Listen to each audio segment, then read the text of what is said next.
Hi, and welcome to Evolved Habits. Today I'm going to be talking about one of the most confusing things out there when it comes to your health and nutrition. All the conflicting information. One day you're hearing about how coffee is going to extend your life, the next day how it's killing you. And you hear about all sorts of different things. Alcohol, eggs, wheat, you name it. It's enough to make most people give up trying to be healthy because it's just too confusing. Well, today I'm going to clear up that confusion for you because it's all true. So how can that be? Well, most people think that there is a linear relationship between the effect something has on your life and the amount in it. If a little is good, then more is better. And vice versa for the negatives. But neither of those is true. If you were to plot out the effect something has on your life to the amount, it would form a bell curve like this. This is because everything in your life has both positive and negative effects. If you're eating a slice of cake, it's going to make you happy, but it's not good for your waistline. If you obsess about your health, it's going to decrease your risk of developing disease, but it's going to negatively impact your social life and probably decrease your enjoyment of life overall. And the examples I could give are literally endless because it applies to every single thing you do or consume. It even applies to the essentials of life. If there's not enough oxygen in the room, you're going to suffocate. If there's too much oxygen in the room, you're going to burst into flames. Now, the trick to living a good life is to stay at the top of the curve for every single thing that you do, in the Goldilocks zone. But the trouble is that the curve is different for every item, and for each item, every person's curve is going to be different too. So why do the effects things have on our life form a bell curve?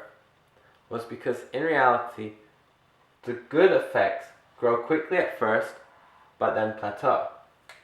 And the negatives grow very slowly at first, but after reaching a certain threshold, grow exponentially. If you combine these two effects, you get a bell curve. So let's talk about the positives first. Why do they plateau? So let's take your monthly budget as an example. The first things you're going to spend your money on are the most essential things to keeping you alive. Food, housing, maybe utilities.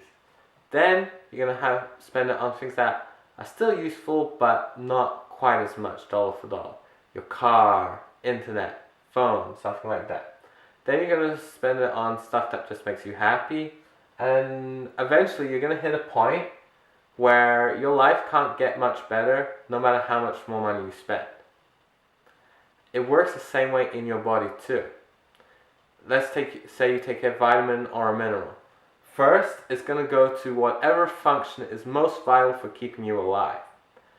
Then it's going to put what's left over to something else that's going to keep you healthy, and eventually you're going to have more than you need. So the negatives work a little bit differently because there are actually two kinds of negatives. The first are caused by the thing itself. So the more you run, the higher your risk of injury. That's an intrinsic negative. But you don't feel these intrinsic negatives at first because we have strategies and methods of negating the harmful effects. Let's take alcohol. At first, it doesn't really cause any harm because your liver is able to clear it all from your blood so it doesn't kill you. However, at a certain point, your liver is unable to keep up with all the abuse being hurled at it, and it just starts to accumulate more and more damage, and you end up with liver disease like many alcoholics have. Now, not everything has high levels of intrinsic harms and risks, and it's common to think that things that don't are therefore harmless and can be consumed in an unlimited quantity. But this is untrue. People are failing to see the extrinsic negative that applies to every single thing we do. It's called displacement, or also known as opportunity cost. Basically, everything you do has a cost associated with it. Time, money, effort, willpower, etc. Once you use that resource up, it can't be spent on something else until you get more. So displacement can actually be useful at first. if a new activity can stop you from doing something of a lower or even a negative value. So if you decide you're going to start drinking a glass of water with every meal, it's going to displace the soda you were drinking, and that's going to give it a boost in the positive effect on your life. However, if you continue, you'll eventually be displacing things of a higher value. You cannot survive on water alone, you still need food as well. So these two negatives combine so that something that was once a positive in your life is now become something that is dragging you down. Okay, so as interesting as that all is, why does it matter? Well, first, knowing this helped me stop obsessing over trying to perfect certain areas of my life, while I would have been much better off working on some of my weaker links. It also is useful to know because many of us have things in our lives that were once very helpful to us, but we're continuing to do even though they're no longer being a positive influence in our life. Let's take chasing money. When you first start earning money as a teenager, all that cash is great. And when you get a better job and earning more money, life gets even better, right? But as you keep going through life, you start working longer and longer hours to get more and more money because you're still not quite happy, right? And eventually you're working such long hours that you never get to see your wife and kid, and you're still so unhappy, and you think, maybe I should work some more hours. But that money's not going to make you any happier. Really what you should have done was be working a little bit less hours so you could have been spending time with the people who are important to you. Another great example is from the athletic world. Overtraining. When you first go to the gym, the effects you see are pretty huge and pretty rapid, but they soon plateau. The cure? A little bit more training. Your performance increases, and then it plateaus. You add more training, and it gets better again. However, when you reach a certain point, you're going to be training too much that your body is unable to recover fully between training sessions. This means that you start accumulating damage and your performance actually declines. Now, since in all the years previous to training, the cure to declining performance has been to add training, most people add more training, causing their performance to decline even more rapidly and more rapidly, when really what they should have been doing is resting and recovering and training a little bit less, and they could have been performing better. So what you have to do, the first thing you have to do is take stock of your life and realize what things are you still doing even though they're no longer taking you in the direction that you want to go. Now, like I said earlier, the curves are actually different for everyone, for every item. This makes it impossible to give blanket advice about how much of something is the perfect amount. The curve actually also changes for you as an individual over time.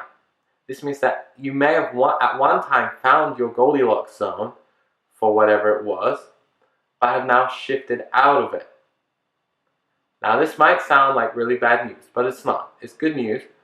The curves being unstable means that with a little bit of forethought, you can actually affect them and change them to make it better and to move yourself into the Goldilocks zone. So first, let's take the positives. You can actually add value to the positives and increase the benefit to your life for the same amount of the resource being used.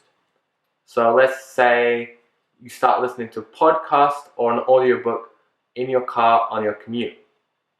You're still spending the same amount of time in the car, but you've added value to it by listening to the audio. Or how about going for a walk with your family? If you all go individually, you're going to get the same amount of exercise benefit as if you went as a family. However, by going as a family, it makes it an opportunity for you all to bond and grow closer, and therefore adds value to the time spent walking. You can also alter the negative curve. The first thing you can do is you can adopt new strategies to help negate the harm of whatever it is. So let's take the overtraining example. Instead of adding more training, the athlete could have adopted a new recovery routine, such as foam rolling and adopting better sleep habits. This would allow them to recover faster and then be able to train harder before hitting the overtraining threshold. You can also alter the negative curve by being careful and choosing what an activity is replacing. When you're doing social media on your phone, is it replacing time you've spent playing a game on your phone, or is it spending time that you would have been spending with your family or working towards the life that you really want? Now that you're aware of these curves, you're going to be able to take back control of your life by ensuring that you're spending your resources on high value actions that are going to be keeping you in the Goldilocks zone and on the path to your perfect life. If you like this video, please give me a thumbs up, hit subscribe, and you can check out some of my other videos. I'm going to be making some more deep videos like this in the near future. Have a good day.